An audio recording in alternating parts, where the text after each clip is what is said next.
안녕하세요, 여러분. 오늘 제가 들려드릴 이야기는 제 인생에서 가장 부끄럽고 후회되는 순간에 관한 것입니다. 저는 제 이름을 밝히기가 정말 부끄럽지만 이 이야기를 꼭 해야겠다고 생각했어요. 누군가는 저와 같은 실수를 하지 않았으면 하는 마음에서요. 제 이야기는 부산의 한 대형 쇼핑몰에서 시작됩니다. 3년 전 여름의 일이에요. 대학교 2학년 여름방학이었어요. 학비와 생활비를 벌기 위해 알바를 알아보던 중 우연히 쇼핑몰에 입점한 패션 액세서리 매장에서 아르바이트생을 구한다는 공고를 봤죠. 시급 좋고 명품 매장 옆이라 분위기도 좋겠다 싶어서 지원했어요. 면접을 보러 갔을 때 매장 사장님이신 김민수 씨를 처음 만났습니다. 40대 중반쯤 되어 보이는 분이었는데 첫인상은 솔직히 좀 까다로워 보이셨어요. 하지만 매장은 정말 예뻤고 제품들도 마음에 들었죠. 우리 매장은 브랜드 이미지가 중요해요. 고객 응대, 매장 정리, 복장 관리 모두 철저히 해주셔야 합니다. 사장님의 말씀을 들으며 고개를 끄덕였어요. 그래, 명품점 매장이니까 당연히 신경 써야지 하고 생각했죠. 일은 그렇게 시작됐습니다. 처음 몇 주는 괜찮았어요. 새로운 환경에 적응하느라 정신없었지만 그래도 나름 열심히 했다고 생각했어요. 하지만 문제는 제 태도에 있었던 것 같아요. 저는 항상 이건 그냥 아르바이트일 뿐이라고 생각했어요. 학교 다니면서 용돈 벌러 나오는 거니까 적당히 하면 되는 거 아닌가. 그런 마음이었죠. 손님이 없을 때면 휴대폰을 보거나 동료 직원과 사적인 얘기를 나누곤 했어요. 근무 중에 간식을 먹기도 했고요. 사장님은 그럴 때마다 주의를 주셨어요. 지혜 씨, 손님이 보시면 어떻게 생각하시겠어요? 휴대폰 좀 그만 보세요. 지혜 씨, 지금 카운터에서 과자 먹으면 안 되죠. 이해해 주세요. 그때마다 저는 속으로 짜증이 났어요. 뭐 그렇게까지 신경 써야 하나. 손님도 없는데 하는 생각이 들었죠. 어느 날은 이런 일도 있었어요. 제가 염색을 했거든요. 밝은 애쉬톤으로요. 요즘 유행하는 스타일이었고, 전 정말 마음에 들었어요. 그런데 출근하자마자 사장님이 저를 부르시더라고요. 지혜 씨, 죄송한데, 매장 규정상 직원은 너무 밝은 염색을 하면 안 돼요. 본사 지침이기도 하고요. 다시 어둡게 물들이거나 묶어서 최대한 티 안 나게 해주실 수 있을까요? 그 순간 뭔가 확 올라왔어요. 내 머리카락인데 왜 간섭해? 이게 무슨 시대착오적인 규정이야? 속으로는 그렇게 생각하면서도 겉으로는 네, 알겠습니다 하고 대답했죠. 하지만 그날부터 사장님에 대한 감정이 안 좋아지기 시작했어요. 결정적인 사건은 한 달 뒤에 일어났습니다. 주말 오후였어요. 매장에 손님이 많았고 저는 혼자 근무 중이었죠. 사장님은 본사 미팅이 있어서 자리를 비우신 상태였어요. 그때 한 손님이 오셔서 가방을 보시다가 물어보셨어요. 이거 다른 색상은 없나요? 저는 재고를 확인하러 창고에 갔다 왔는데 그 사이에 다른 손님 세 분이 더 들어오신 거예요.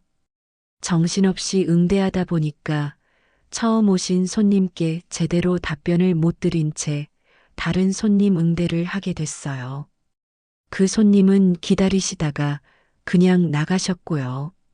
나중에 사장님이 오셔서 CCTV를 확인하시더니 저를 조용히 부르셨어요. 지혜 씨, 아까 그 손님, 답변을 못 드리고 그냥 보내셨네요. 어떻게 된 거예요? 죄송해요. 갑자기 손님이 많이 들어오셔서 정신이 없었어요. 그래도 먼저 오신 손님한테 잠시만 기다려달라고라도 말씀드렸어야죠. 그 손님, 단골 손님이셨어요. 나중에 전화 주셔서 서운하시다고 하시더라고요. 그 말을 듣는 순간 정말 억울했어요. 나 혼자 근무하는데 어떡하라고. 사장님은 자기 일 보러 가놓고 나한테만 뭐라 하네. 사장님, 그럼 주말에는 2명씩 배치해 주시면 안 되나요? 혼자서 감당하기 힘든 것 같은데요. 제 목소리에 짜증이 묻어 나왔을 거예요.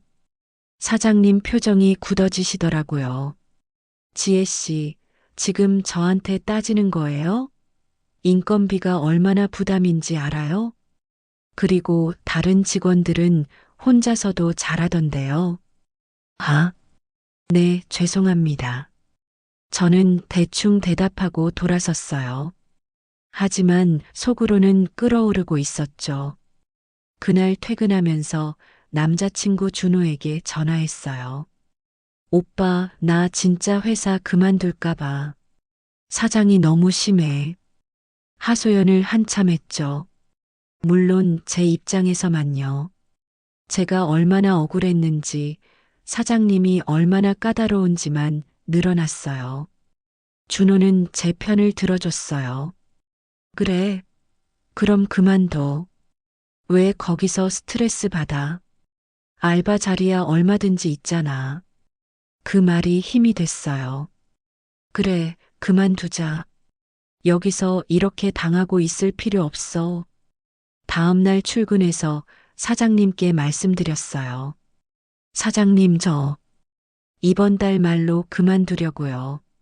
사장님은 잠시 놀란 표정을 지으시더니 한숨을 쉬셨어요. 그래요?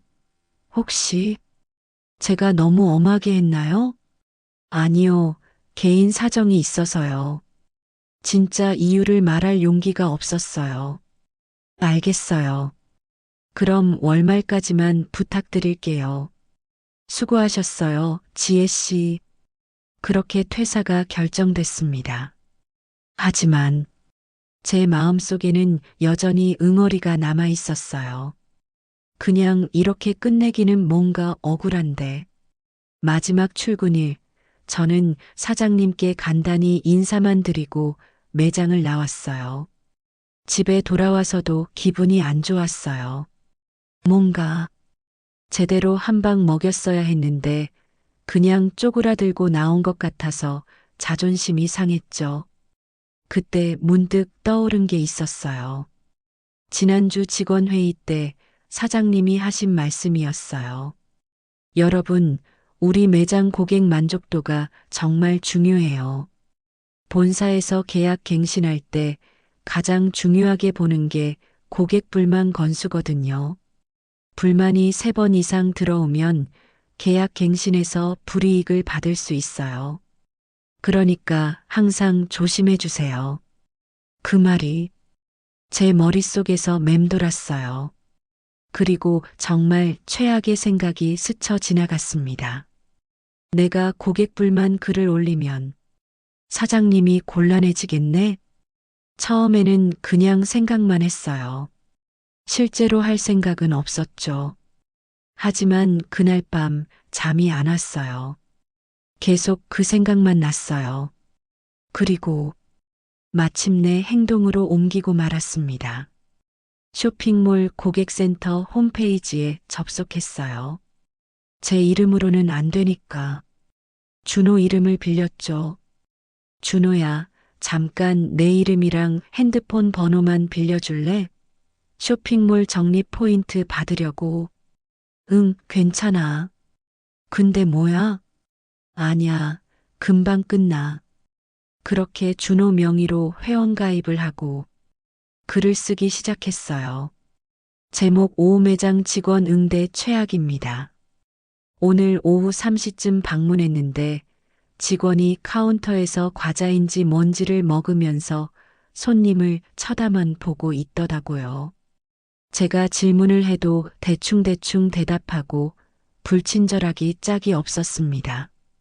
이런 수준의 응대라면 이 매장에서 물건 살 생각이 전혀 없네요. 관리 좀 제대로 해주세요. 글을 다 쓰고 마우스 커서가 등록 버튼 위에서 멈췄어요. 한 3분쯤 고민했을 거예요. 이거 올려도 되나? 이건 거짓말인데. 하지만 그때 저는 이성적인 판단을 하지 못했어요. 에이, 어차피 나도 사장한테 당했는데 뭐. 한 번쯤은 괜찮겠지. 클릭. 글이 등록됐습니다. 그 순간 묘한 쾌감 같은 게 느껴졌어요. 이제 좀 속이 시원하네 하는 감정이었죠. 일주일쯤 지났을까요? 별일 없이 지나가는 것 같았어요. 제 글에 대한 답변도 달렸는데 해당 매장에 전달하여 개선하도록 하겠습니다 정도의 내용이었고요. 뭐야, 이게 끝이야? 별거 아니네. 그런 생각이 들었어요. 그리고 며칠 뒤 또 글을 올렸습니다. 이번에는 좀 더 구체적으로 썼어요. 제목도 방문했는데 여전히 실망입니다. 지난번 불만을 제기한 사람입니다. 혹시나 해서 다시 방문했는데 역시나 실망스럽네요. 염색을 한 직원이 응대를 하는데 기본 교육이 안 되어 있는 것 같습니다. 쇼핑몰 매장에서 이 정도 수준이면 안 되는 거 아닌가요? 제대로 된 직원 교육이 필요해 보입니다. 이번에도 클릭했습니다. 그리고 또 일주일 뒤 세 번째 글을 올렸어요. 제목 개선이 안 되고 있습니다. 여러 번 불만을 제기했는데도 전혀 개선이 안 되고 있어요. 이 매장은 도대체 뭐 하는 건가요? 본사에서 관리 감독을 안 하시나요? 이런 매장은 쇼핑몰에서 퇴출시켜야 하는 거 아닌가요? 세 개의 글을 올리고 나니까 이상하게 마음이 편하지 않았어요. 내가 너무 심한 거 아닌가? 그런 생각이 스쳤지만 이미 늦었죠. 한 달쯤 지났을 때 우연히 대학 동기를 만났어요. 야, 지혜야. 너 그 쇼핑몰 매장에서 알바했었지? 응, 왜? 거기 없어진다던데? 내가 거기서 자주 가방 샀었는데 이번 주에 갔더니 폐점 세일한다고 써붙여 놨더라. 그 말을 듣는 순간 머릿속이 하얘졌어요. 뭐? 폐점? 응, 본사랑 계약이 끝났나 봐. 좀 아쉽더라. 거기 물건 괜찮았는데. 집에 돌아오자마자 쇼핑몰 홈페이지를 찾아봤어요. 그리고 제 글들을 다시 봤죠. 댓글이 여러 개 달려 있었어요. 저도 이 매장 별로더라고요. 없어지는 게 맞는 것 같아요. 본사에서도 이제 정리하나 보네요. 그러게요. 불만 글이 계속 올라오는데 방치했으니 손이 떨리기 시작했어요. 설마 내 글 때문에? 아니, 그럴 리가 없어. 글 몇 개로 매장이 폐점할 리가. 하지만 머릿속으로는 사장님이 했던 말이 계속 맴돌았어요. 불만이 3번 이상 들어오면 계약 갱신해서 불이익을 받을 수 있어요. 3번. 제가 올린 글이 정확히 3개였어요. 그날 밤 잠을 한숨도 못 잤어요. 다음 날 아침 저는 그 쇼핑몰로 갔습니다. 매장 앞에 섰을 때 정말로 폐점 세일 안내문이 붙어 있었어요. 고객 여러분께 감사드립니다. 2년간 사랑해주신 덕분에 행복했습니다. 본사와의 계약 종료로 이번 달 말로 폐점하게 되었습니다. 마이너스 매장 직원 일동. 매장 안을 들여다봤어요. 사장님이 보였어요. 박스를 정리하고 계셨죠. 그리고 같이 일했던 언니도 보였어요. 40대 초반에 두 아이를 키우시는 분이었는데 얼굴이 많이 상해 보였어요. 저는 차마 안으로 들어갈 용기가 나지 않았어요. 그냥 멀리서 지켜만 봤죠. 한 손님이 오셨어요. 단골 손님인 것 같았어요. 사장님, 진짜 문 닫으시는 거예요? 왜요? 네. 본사 사정이 있어서요. 죄송합니다. 에이, 저는 여기 물건이 제일 좋았는데. 아쉽네요. 그 대화를 듣는데 가슴이 너무 아팠어요. 집에 돌아와서 준호에게 전화했어요. 오빠, 나 큰일 났어. 그리고 모든 걸 털어놨어요. 제가 가짜 민원글을 올렸다는 것, 그게 3개나 됐다는 것, 그리고 매장이 폐점하게 됐다는 것까지. 미쳤어? 진짜로 그런 걸 올렸어? 준호의 목소리가 차가워졌어요. 너 지금 뭘 한 건지 알아? 그건 범죄야, 지혜야. 나도 알아. 나도 알아. 근데 어떻게 내 이름으로 올렸다고? 야, 나도 연루되는 거 아니야? 준호도 패닉 상태였어요. 미안해. 정말 미안해. 나 그냥 한 번만 올리려고 했는데. 한 번? 3번이나 올렸잖아. 그것도 계획적으로. 전화는 그렇게 끊겼습니다. 보름쯤 지났을 때 집으로 경찰서에서 전화가 왔어요. 김지혜 씨 맞으시죠? 업무방해 혐의로 조사를 받으셔야 할 것 같은데요. 심장이 멎는 줄 알았어요. 어떻게 알았어요? 피해자분이 IP 추적을 통해 고소하셨습니다. 내일 오전에 출석해 주시기 바랍니다. 전화를 끊고 그 자리에 주저앉았어요. 부모님께 말씀드려야 했어요. 그게 제일 무서웠죠. 엄마, 나 잘못했어. 모든 걸 말씀드렸어요. 어머니는 한참을 아무 말씀도 않으시다가 그냥 우셨어요. 넌, 넌 도대체 왜 그랬니? 아버지는 화를 내셨어요. 내가 사람 인생을 망쳐놓은 거 알아? 그 사장은 어떻게 되는데? 거기서 일하던 사람들은 할 말이 없었어요. 다음 날 경찰서에 갔어요. 조사실에 들어가니 김민수 사장님이 계셨어요. 눈이 마주쳤을 때 차라리 죽고 싶었어요. 사장님은 저를 보고도 아무 말씀이 없으셨어요. 그냥 허탈한 표정으로 앉아 계셨죠. 경찰관이 물었어요. 피해자분 맞습니까? 이분이 허위 민원을 올린 게 네, 맞습니다. 어떻게 확인하셨나요? 처음에는 몰랐습니다. 근데 불만 글의 내용이 이상했어요. 과자를 먹으면서 응대했다는 내용인데 CCTV를 아무리 확인해도 그런 적이 없었거든요. 그리고 염색한 직원이라는 표현이 있었는데 그때 염색한 직원은 지혜 씨밖에 없었어요. 사장님이 저를 쳐다보셨어요. 지혜 씨가 퇴사한 날 첫 번째 글이 올라왔어요. 그래서 혹시나 해서 IP 추적을 의뢰했습니다. 저는 고개를 들 수가 없었어요. 경찰관이 제게 물었어요. 인정하십니까? 네, 제가 했습니다. 왜 그랬습니까? 화가 나서요. 사장님이 저한테 너무 심하게 대하신 것 같아서.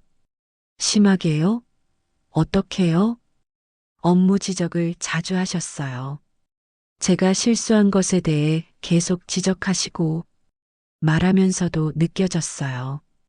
얼마나 억지스러운 변명인지. 사장님이 조용히 말씀하셨어요. 저는 그냥 지혜 씨가 일을 잘했으면 좋겠다고 생각했을 뿐입니다. 잔소리로 느껴졌다면 죄송합니다. 하지만 저는 매장을 운영하는 사람이고 직원 교육은 제 책임이니까요. 한숨을 쉬시더니 계속 말씀하셨어요.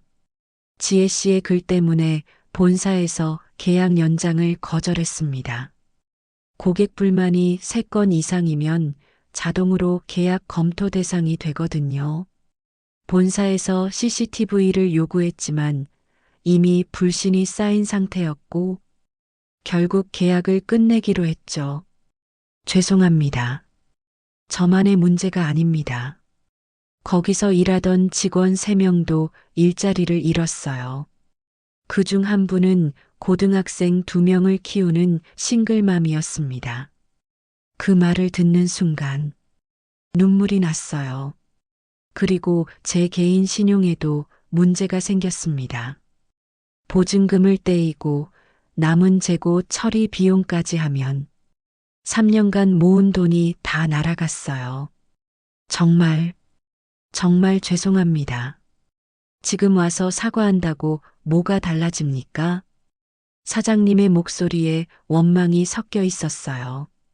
당연했죠. 사건은 검찰로 넘어갔고 결국 재판까지 가게 됐어요. 부모님이 변호사를 선임해 주셨어요. 재판 준비하면서 변호사 선생님이 말씀하셨어요. 솔직히 정상 참작받기 어렵습니다. 계획적으로 3번이나 허위 사실을 유포했고 그로 인해 실제 피해가 발생했으니까요. 어떻게 되는 건가요? 업무방해죄로 처벌받게 될 겁니다. 초범이고 나이가 어리니 집행유예를 받을 수는 있겠지만 정과는 남습니다.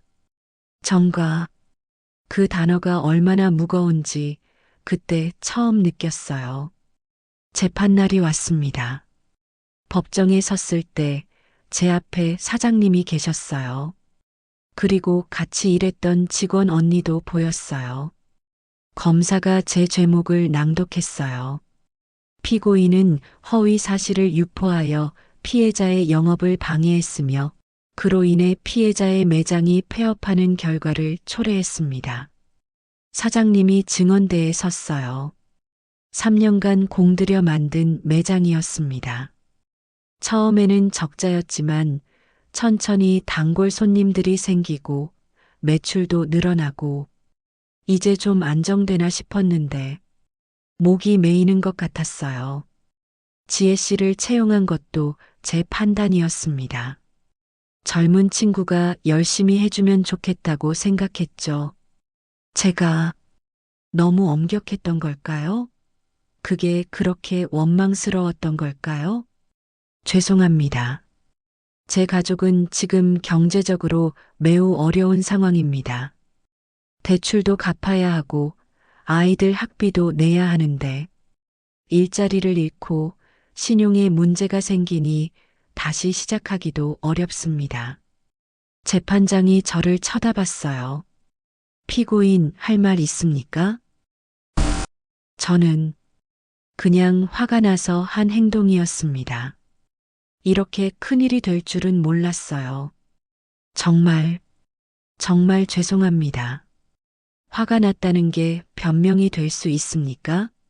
감정적으로 행동해서 타인의 인생을 망쳐도 괜찮다고 생각합니까? 아니요. 아닙니다. 피고인의 행위는 단순히 화풀이 차원이 아닙니다. 3번에 걸쳐 계획적으로 허위 사실을 유포했고 그 결과 매장이 폐업하고 여러 사람이 피해를 입었습니다. 판사님의 목소리가 무겁게 법정을 울렸어요. 피고인의 나이와 초범이라는 점을 고려하여 징역 8개월의 집행유예 2년을 선고합니다. 재판이 끝나고 법정 밖으로 나왔을 때 사장님을 다시 뵀어요. 사장님, 정말 죄송합니다. 제가 정말 잘못했어요. 사장님은 한참을 저를 쳐다보시다가 조용히 말씀하셨어요. 지혜 씨, 저는 지혜 씨를 미워하지 않습니다. 다만 안타까울 뿐이에요. 네, 젊은 나이에 화를 이기지 못해서 이런 일을 저질렀잖아요. 앞으로 지혜 씨 인생에도 그게 짐이 될 겁니다. 죄송합니다. 이제 와서 사과를 받는다고 뭐가 달라지지는 않아요. 하지만 지혜 씨가 이 일을 통해 배웠으면 좋겠어요. 화가 나도 억울해도 타인을 해치는 방식으로 풀어서는 안 된다는 거요. 네. 그리고 모든 행동에는 책임이 따른다는 걸. 작은 거짓말이 눈덩이처럼 커져서 걷잡을 수 없이 될 수도 있다는 거요. 사장님은 그렇게 말씀하시고 돌아서셨어요. 그로부터 3년이 지났습니다. 저는 지금 작은 카페에서 일하고 있어요. 대학은 휴학했다가 최근에 복학했습니다. 이 일로 많은 게 달라졌어요. 준호와는 헤어졌어요. 당연하죠. 제가 그를 범죄에 연루시켰으니까요. 친구들도 많이 떠났어요. 제 전과 사실을 알고 나서 선을 그은 친구들이 있었죠. 부모님과의 관계도 예전 같지 않아요. 실망시켜드린 게 너무 크니까요. 무엇보다 제 자신을 바라보는 시선이 달라졌어요. 거울을 볼 때마다 생각해요. 나는 왜 그랬을까? 왜 그렇게 어리석었을까? 가끔 그 매장이 있던 쇼핑몰 앞을 지나가요. 지금은 다른 가게가 들어와 있어요. 그곳을 볼 때마다 제가 무너뜨린 것들이 떠올라요. 사장님의 3년 노력, 같이 일했던 직원분들의 생계, 단골 손님들과의 인연, 모두 제 손으로 무너뜨린 것들이에요. 저는 이 이야기를 여러분께 들려드리면서 계속 생각했어요. 나는 왜 이 이야기를 하는 걸까? 변명하려는 걸까? 동정을 바라는 걸까? 아니에요. 저는 그냥 경고하고 싶어요. 화가 나도 억울해도 복수하고 싶어도 그렇게 하지 마세요. 순간의 감정으로 한 행동이 얼마나 많은 것을 무너뜨릴 수 있는지, 한번 저지른 실수는 아무리 후회해도 되돌릴 수 없다는 것을, 작은 거짓말이 어떻게 큰 범죄가 되는지를 저는 그걸 너무 늦게 깨달았어요. 지금도 밤마다 생각해요. 그때 만약 글을 올리지 않았다면, 한 번만 참았더라면, 사장님과 제대로 대화했더라면, 하지만 이제는 돌이킬 수 없어요. 사장님께 다시 사과드리고 싶지만 연락처도 모르고 설령 안다 해도 제 얼굴을 보시면 또 상처가 되실 것 같아요. 다만 이렇게 제 이야기를 통해서라도 누군가 저와 같은 실수를 하지 않기를 바랄 뿐이에요. 여러분, 화가 나시나요? 억울하신가요? 그래도 참으세요. 복수는 결코 답이 아니에요. 그 순간의 통쾌함은 오래가지 않아요. 남는 건 평생 지고 가야 할 후회뿐이에요. 저처럼 살지 마세요. 저처럼 후회하지 마세요. 긴 이야기 들어주셔서 감사합니다. 여러분은 부디 현명한 선택을 하시길 바랍니다.